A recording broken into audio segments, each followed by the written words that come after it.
Hanno Prokofiev con testi in dialetto veneto, un accostamento forse ardito, anche se il film per le scuole realizzato da due cabarettisti padovani è senz'altro piacevole. Giudicate anche voi.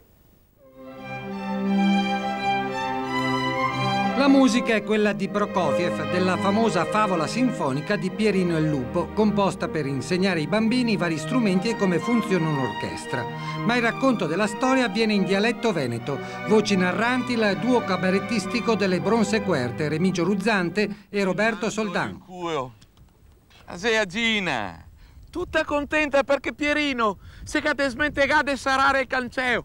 Così ha deciso di andare fuori e di fare un bel bagno nel paltan del stagno che c'è in mezzo al prato.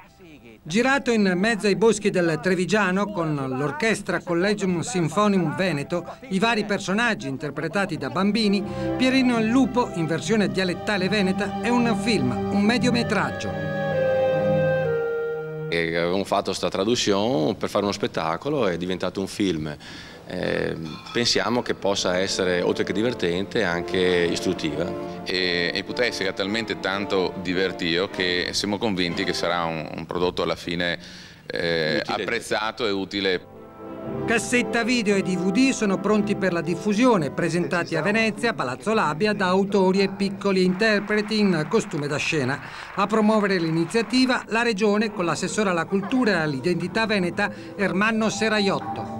Pierino il Lupo perché è pieno di personaggi giovani, frizzanti, gli animali, gli strumenti musicali, ma soprattutto per conoscere la lingua dei veneti e darla direttamente alle giovani generazioni. Sport domani sera al Palla di Andrai di Ravenna, Sisley Treviso e Lube Macerata.